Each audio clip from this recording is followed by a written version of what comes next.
Le rôle des Vicotes, c'est d'être là dans toute la vie quotidienne des enfants, que ce soit du lever le matin jusqu'au coucher le soir. Et en fait, on est vraiment toute la journée avec eux. Nous, notre rôle, c'est plus d'être là en support pendant les activités, de faire les activités avec eux, mais après aussi de gérer les temps calmes, le soir, les douches, tout ça, le lever, le coucher. Le bénévole vie quotidienne, il va vraiment accompagner tout au long de la journée ou tout au long de son séjour sa famille en question, où il va l'accompagner au lever, au petit déjeuner, au déjeuner, au temps de pause, puis au coucher. Vie quotidienne, je dirais que c'est plutôt des bénévoles qui sont avec les enfants du lever au coucher. Et donc eux, pour le coup, je pense qu'ils partagent peut-être plus de choses personnelles avec les enfants. Ils sont hyper importants aussi parce qu'ils s'occupent vraiment des enfants tout le temps. Donc c'est quand même une grande tâche aussi. En ayant fait 2 séjours, il n'y a pas 2 séjours qui se ressemblaient, aussi parce que là j'ai les plus petits, la dernière fois j'avais les ados. Du coup c'est des problématiques de vie quotidienne un peu différentes. Là le coucher c'est plus il y a pas qui me manque, c'est compliqué, il faut plus les pousser à aller à la douche, gérer les tresses à la fin, le séchage de cheveux, tout ça. Et les ados, ça va être le matin je traîne des pieds parce que j'ai pas envie de me lever, le soir je traîne des pieds parce que j'ai pas envie de me coucher. Et puis surtout les discussions c'est différent, mais à chaque fois c'est super chouette. Vie quotidienne avec des enfants de 6 ans, t'es rincé à la fin. C'est épuisant parce que c'est H24.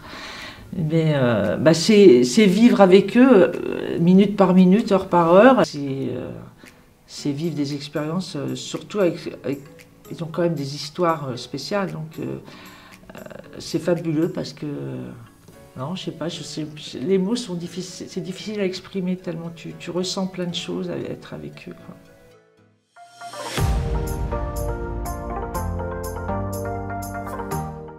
Pour moi, le bénévole activité, c'est le bénévole qui va organiser les activités, qui va trouver des idées pour les veillées, pour les temps où il n'y a pas d'autre chose, inventer des petits jeux, les thèmes, qui va animer les différentes activités. Et je trouve que c'est un peu les bénévoles qui doivent être dynamiques, ce qui donne un peu l'impulsion du séjour. Même si évidemment les bénévoles vie quotidienne aussi, mais les bénévoles activités, moi je me dis que c'est un peu ceux qui doivent donner du fun, faire un peu rire les enfants et emmener les enfants avec nous, quoi.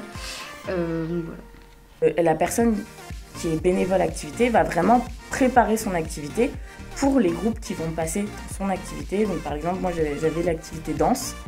Et en fait, du coup, j'avais préparé ma séance en me disant, ok, comment on va les intégrer, comment on va les amener à participer.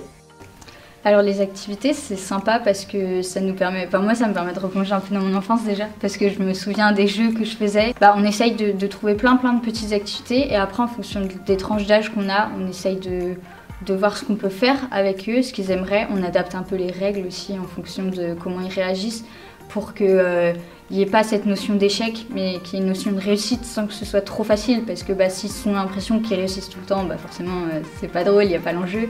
Donc moi je trouve ça intéressant. Nous le but c'est qu'ils s'amusent, qu'ils se souviennent d'un truc où ils sont contents. Et il y a des activités où on passe un peu moins de temps parce que ça leur plaît pas, et du coup on cherche pas vraiment à y rester, parce que si ça leur plaît pas, c'est pas grave, on a des activités en plan B.